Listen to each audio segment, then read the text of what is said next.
بسم اللہ الرحمن الرحیم۔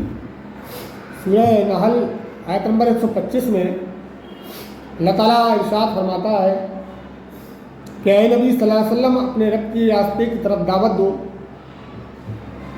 حکمت اور عمدہ نصیحت کے ساتھ۔ ہم کو جو دین کا کام کرنا ہے بہت حکمت کے ساتھ کرنا ہے اور بہت اخلاقیات کے ساتھ کرنا ہے۔ میں آپ کو کچھ ایک واقعہ بھی سناؤں گا اس میں آگے چل کے۔ مطلب یہ ہے کہ تمہارا موقف کتنا ہی درست ہو اور سامنے والا کتنا ہی نادرست ہو، کتنا ہی غلط ہو، تم کتنے ہی ہدایت یافتہ ہو اور سامنے والا کتنا ہی گمراہ ہو، اخلاقیات بہرحال ہر حال میں مقدم ہے۔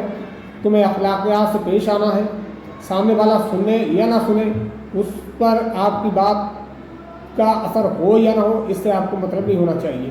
آپ کو بس اپنے اخلاق سے، اپنے کردار سے دین کو پیش کرنا ہے اور بتانا ہے کہ یہ دین کیا ہے، یہ تمہاری فلاح و بہبود کے لیے ہے، تمہاری جو ہے کامرانی کے لیے ہے، تمہاری کامیابی کے لیے ہے، تمہیں اللہ تعالیٰ کے یہاں کامیاب کرنے کے لیے یہ دین ہے، جس کو تم قبول کر لو تو تمہارا اپنا ہی فائدہ ہے۔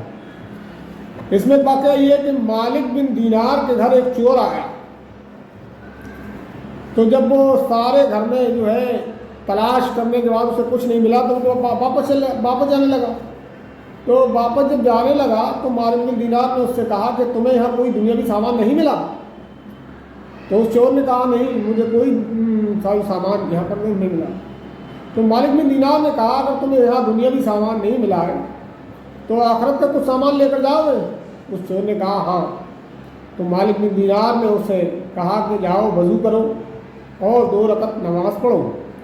وہ شخص وضو کر کے آیا اور پھر اس نے 2 رکعت نفل نماز پڑھی اور کچھ دیر بیٹھا رہا، اور بیٹھنے کے بعد پھر وہ مسجد چلا گیا۔ پھر صبح کو جب مسجد میں لوگوں کو اس بات کا جو ہے علم ہوا کہ رات مالک بن دینار کے یہاں کیا معاملہ پیش آیا ہے، تو لوگوں نے مالک بن دینار سے اس کے متعلق پوچھا۔ تو مالک بن دینار نے کہا کہ میرے گھر یہ چور رات چوری کرنے آیا تھا، تو اسے دنیا میں کوئی سامان نہیں ملا، تو میں نے اسے جو ہے آخرت کا کچھ سامان دیا۔ وہ ہمارے یہاں چوری کرنے آیا تھا اور ہم نے اسی کو چرا لیا۔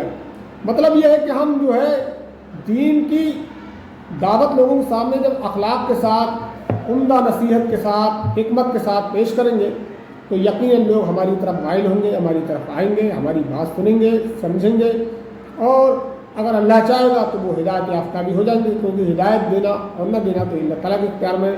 ہمارا کام یہ ہے کہ ہم بس دین کا پیغام پہنچائیں۔ قرآن مجید میں اللہ تعالیٰ محمد صلی اللہ علیہ وسلم کو نصیحت کرتے ہوئے کہتا ہے کہ جب آپ صلی اللہ علیہ وسلم بہت زیادہ پریشان ہو جایا کرتے تھے کہ یہ لوگ ایمان کیوں نہیں لاتے، آپ کو گھٹن ہونے لگتی تھی، حتیٰ کہ قرآن میں ہے کہ نبی صلی اللہ علیہ وسلم کو ایسا لگتا تھا کہ میں اپنی جان ہی دے دوں۔ تو نبی صلی اللہ علیہ وسلم کو اللہ تسلی دیتا ہے کہ نبی کیا تو اس غم میں اپنی جان دے دے گا کہ یہ لوگ ایمان نہیں لاتے؟ کیا اپنے آپ کو کیوں بلا رہا اس غم میں؟ تو اللہ تعالیٰ انہیں تسلی دیتا اور نصیحت کرتا کہ اے نبی تمہارا کام صرف اتنا ہے کہ تم میرا پیغام ان تک پہنچا دو، باقی ہدایت دینا اور نہ دینا یہ میرا کام ہے۔ میں جسے چاہوں گا ہدایت دوں گا، جسے چاہوں گا ہدایت نہیں دوں گا۔ تو بھائی ہمارا کام ہے اللہ تعالیٰ کے پیغام کو لوگوں تک پہنچانا۔ تو ہم کو چاہیے کہ ہم اس کے لیے محنت کریں، جدوجہد کریں، مشقت کریں، انشاءاللہ کامیابی ملے گی۔ کامیابی تو ملنا ہی ملنا ہے، یقیناً ملے گی۔ اس لیے کہ گارنٹی ہے کہ کامیابی کا مطلب یہ نہیں کہ ہاں لوگ تمہاری دعوت پر ایمان لے آئیں اور بس ایک جو ہے انقلاب برپا ہو جائے۔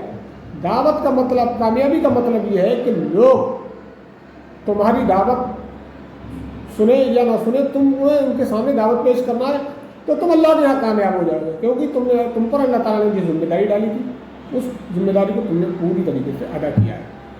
وما علینا الا البلاغ۔